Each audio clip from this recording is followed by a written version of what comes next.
Therefore, all mankind can look forward to a new plan. 7. This book is a participation in warning Muslims of the danger.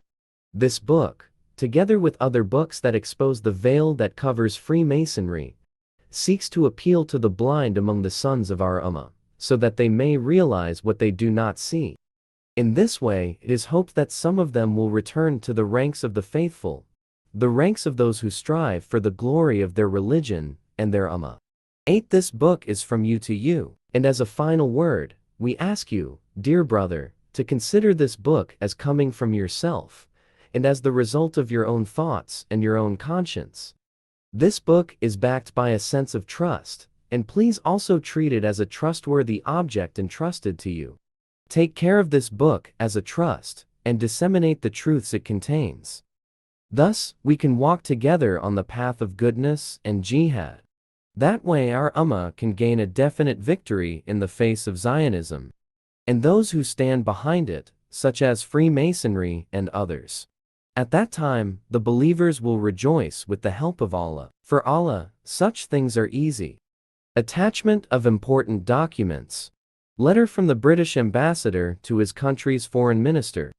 We would like to enclose here an important document which confirms the connection between Freemasonry and the Jews and the frightening role it has played in destroying the structure of the Ottoman Caliphate. This document is the text of a letter sent by the British ambassador in Constantinople, addressed to the British Foreign Secretary. The letter reads as follows: Private and confidential, from Sir G. Lowther to Sir C. Harding. Personal and confidential. Constantinople, May 29, 1910. Subject: Freemasonry and Mohammed Farid. Dear Charles, Gorst's letter of April 23rd and your wire of April 25th regarding the rumored appointment of Mohammed Farid as deputy in Egypt of the Freemasons in Constantinople, who are said by some to be closely connected with the Society of Union and Progress, have prompted me to write to you in somewhat more detailed form about European Freemasonry's control of the Young Turk movement. Power of European Freemasonry over the Young Turk movement. I am writing to you privately and confidentially. This new plan of Freemasonry in Turkey, which differs from English and American Freemasonry to a great extent, is secret and political. In order to obtain information on this matter, very secretive efforts have to be made, because people who dare to reveal their political secrets are afraid of retaliation on the part of the secret accomplices of Freemasonry. Secrets of Freemasonry and revenge for those who reveal them. It has indeed happened that in the past few days some local Freemasons who have revealed the secret codes of Freemasonry have been threatened with prosecution by the military courts under the existing state of emergency. You know, of course, that the Young Turk movement in Paris is completely independent of the Young Turk movement in Salonika. Most of its organization and inward actions are unknown. The Jews of Salonika. In Salonika there are about 140,000 inhabitants, of whom 30,000 are Jews who have emigrated from Spain, while another 20,000 belong to the Sabbatai Levi group, or Jews who have pretended to convert to Islam. Jews and Freemasonry. Most of the Jews who came from Spain had previously acquired Italian citizenship, and were members of Freemasonry who belonged to the Italian Assembly. Nathan, the Jew who held the position of mayor of Rome, held a very high place in Freemasonry. The Jews who were prime ministers, Luzzati and Sonino, and the rest of the members of the upper and lower houses, all appear to have been members of Freemasonry. They claim that their assembly is an offshoot of Old Scotland and follows its ways. A few years ago, Emmanuel Carasso, a Jewish Freemason from Salonika, and who now represents the city in the Ottoman Chamber of Deputies, founded a Freemasonry assembly in Salonika in cooperation with the Italian Assembly. The assembly he has founded is called the Macedonian Assembly of the Resorta. The Jews encouraged the Turkish youth leaders to join Freemasonry. What was his aim? It seems that Carasso had encouraged the young Turk leaders, both military officers and civilians, to join Freemasonry. By this action, he intended to impose a subtle form of Jewish influence on the new situation in Turkey. He pretended to be trying to help the young Turk leaders by giving Sultan Abdul Hamid the wrong impression and giving them a safe haven in the Freemasonry assemblies. These Freemasonry assemblies were usually held in the homes of foreigners who were granted immunity within the Ottoman Empire, so that they could not be prosecuted or investigated. The Sultan knew about it. Sultan Abdul Hamid's spies were aware of these movements.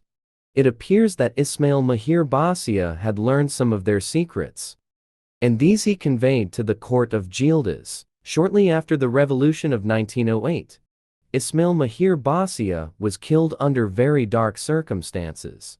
The Ottoman authorities stationed spies outside the headquarters of the Freemasonry Assembly, recording the names of those who visited it, both military officers and civilians. Entry of secret police into Freemasonry. Afterwards, the Freemasons retaliated by incorporating a number of members of the secret police into Freemasonry, whom they regarded as brothers. Jewish plans for the Young Turk movement. It appears that the people who planned the Young Turk movement in Salonika were mainly Jews. Mottos and banners of the Young Turk movement of Freemasonry.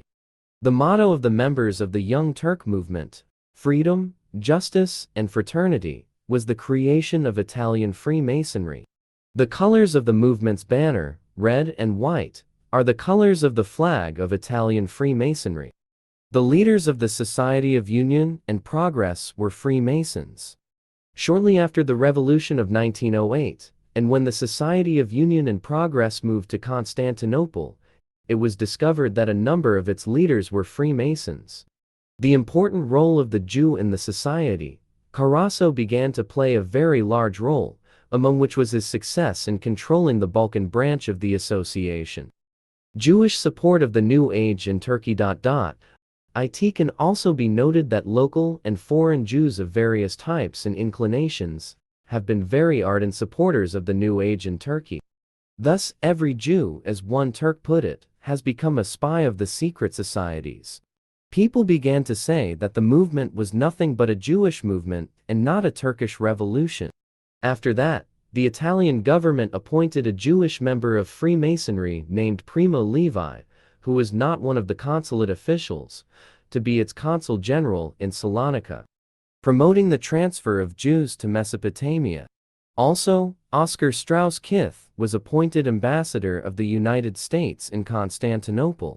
Oscar Strauss, in collaboration with Jacob Schiff, has been trying to influence the Jews in the United States to move to Mesopotamia from opposing other territorial plans, a continuation of the Zionist plan. Muslim attitude toward Freemasonry. You know very well that every Muslim of good faith hates Zionism and considers it far more evil than atheism and disbelief. This hostility to Freemasonry was very evident in the movement against the Association of Unity and Progress, which culminated in the rebellion of April 13, 1909. Until now, this incident has not been resolved, but observers of the time may note that the 4 regiments specially sent from Salonika to the capital, which Camille Basia intended to return to the military, were the ones who had started the revolt, known as the reactionary movement.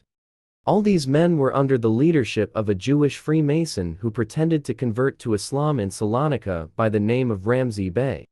A Jewish Freemason becomes chief of staff. Ramzi Bey, under whose leadership the army had mutinied, was never brought before a military tribunal. Instead, he was appointed chief of staff of the 5th Sultan Muhammad's army, the Jew carrying the Sultan's letter of impeachment. This Carasso was one of the bearers of the letter to Sultan Abdul Hamid, stating that he had been dismissed as Sultan. The Sultan was imprisoned at the Jew's place. After that, the Sultan was moved to Salonika and imprisoned in the house of an Italian Jewish banker, who was also a member of the Society of Union and Progress, while the brother of Ramzi Bey was appointed as his caretaker. Jewish newspaper accuses Sultan of oppressing Israel.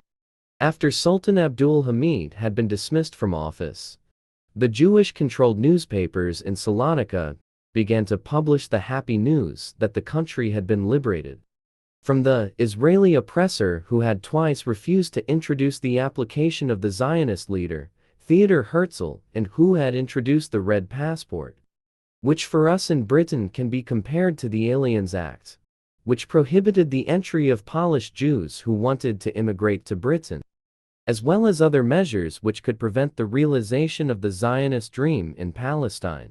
Zionist Congress proclaims the unification of the Jewish people thanks to the Turkish Revolution. The Ninth Congress of Zionism, held in Hamburg in December 1909, declared that the division among the Jews between the Zionists and the Jews who called for moving to places other than Palestine was now over. Thanks to the miracle of the Turkish Revolution, all Jews have been able to reunite. Jewish Freemason finance minister at the same time Javid Bey, who is a member of parliament from the Salonika region, has been appointed as finance minister. He is a Jew and also a member of Freemasonry who is very intelligent and extraordinary. Interior Minister of Freemason in the meantime, Talat Bey, also a Freemason, has been appointed Interior Minister. Prime Minister applies to become a Freemason. Helmi Basia, the Prime Minister of Turkey, applied to become a member of the Freemasonry Council, but his application was not forwarded. Most court-martial officers from Freemasonry, martial law was declared for a period of 2 years. During that time, most of the army officers in the court-martial were members of Freemasonry. Director of Printed Goods, a Jewish Freemason. Parliament passed a very strict law regarding printed matter. A Jewish Freemason from Salonika was appointed as Director of Printed Matter. This director had very broad powers, as he was authorized to stop the publication of newspapers if they criticized the New Age too harshly. Criticizing the government is reactionary. Anyone who criticized the government would be labeled as a reactionary. In this situation, the director has the authority to bring the newspaper owner and members of the editorial board before the court. News agency in Jewish hands. A semi-official news agency, operating by telegram, has been established with the intention of expressing the opinion of the Association of Unity and Progress on events, both at home and abroad. At the head of this news agency is a Jew from Baghdad. Similarly, attempts were made to appoint a Jewish Zionist jurist from Salonika as an advisor to the Ministry of Justice, but these attempts were unsuccessful. The head of the Union and Progress Society branch in the capital is a Jewish Freemason. The branch of the Society of Union and Progress in the capital Constantinople is a Jew from Salonika and a member of Freemasonry. The deputy mayor of the capital is a Freemason. There is a Jew and Freemason from Salonika who has tried hard to be appointed mayor of Constantinople, but until now, he has not succeeded again. Meanwhile, Prince Said Halim, a Freemason from Egypt, has succeeded in becoming deputy mayor of the capital.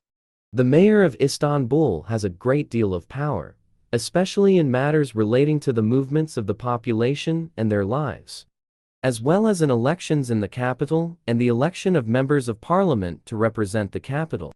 At the same time, the old Ministry of Police was replaced by the Directorate of Public Security, in charge of the police and the Hansip.